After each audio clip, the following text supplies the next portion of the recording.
അടിമാലി വിശ്വദീപ്തി സ്കൂളിൽ നടക്കുന്ന സംസ്ഥാന CBSE കലോത്സവത്തിലെ കോഴ വിവാദത്തിൽ നടപടി. വിധികർത്താക്കളെ പുറത്താക്കിയോ അന്വേഷണം നടത്താൻ തീരുമാനം. ലക്ഷങ്ങൾ കോഴ വാങ്ങി അർഹതപ്പെട്ടവരെ പിന്തള്ളിയായിരുന്നു വിധി നിർണയം നടന്നിരുന്നത്. കോഴ വിവാദം പുറത്തുവിട്ടത് റിപ്പോർട്ടറാണ്. ഇതിനു പിന്നാലെയാണ് സംഘാടക സമിതി തീരുമാനമെടുത്തത്. കോഴ വിവാദം ശക്തമായതിനെ തുടർന്ന് വിധികർത്താക്കളെ മാറ്റുവാൻ തീരുമാനം. നൃത്ത ഇനങ്ങളിൽ വിധി നിർണയം നടത്തിയ വിധികർത്താക്കളെയാണ് മാറ്റിയത്. അർഹരായവരെ ഒഴിവാക്കി കോഴ കൈപ്പറ്റിയുള്ള വിധി നിർണയമാണ് നടത്തിയതെന്നാരോപിച്ച് വിധികർത്താക്കളെ തടഞ്ഞുവെക്കുന്നതടക്കമുള്ള സംഭവങ്ങളും ഉണ്ടായി. ഈ സാഹചര്യത്തിലാണ് വിധികർത്താക്കളെ മാറ്റുവാൻ സംഘാടക സമിതി തീരുമാനിച്ചത്.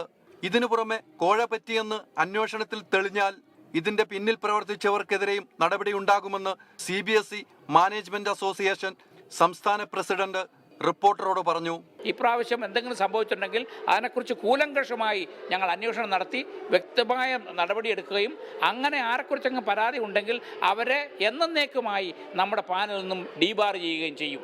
ആരോപണ വിധേയമാകാത്തവരെ പോലും ഒരു സെറ്റ് ജഡ്ജിമാരെ പോലും ഇന്നെല്ലാം അവരെ മാറ്റി കൂടുതൽ ക്വാളിഫൈഡ് ആയിട്ടുള്ള ആൾക്കാരെയാണ് നാളെ ഇതുപോലുള്ള ഡാൻസ് ഐറ്റങ്ങൾക്ക് ഇരുത്താൻ തീരുമാനിച്ചിട്ടുള്ളത്. ഇപ്പോഴാണ് എല്ലാവരെയും ചേഞ്ച് ചെയ്തിട്ട് പുതിയ ആളെ വെച്ചിട്ടുള്ളത്. CBSE സംസ്ഥാന കലോത്സവത്തിൽ കോഴ വാങ്ങുന്നു എന്ന വാർത്ത റിപ്പോർട്ടറാണ് പുറത്തുവിട്ടത്. ഓരോ ഇനത്തിനും എത്ര രൂപ നൽകണമെന്ന് വിശദീകരിക്കുന്ന ഫോൺ സംഭാഷണങ്ങളും റിപ്പോർട്ടർ പുറത്തുവിട്ടിരുന്നു. ഇതേ തുടർന്ന് പ്രതിഷേധം ശക്തമായ സാഹചര്യത്തിലാണ് നിലവിലെ വിധികർത്താക്കളെ മാറ്റുവാൻ തീരുമാനമായത്.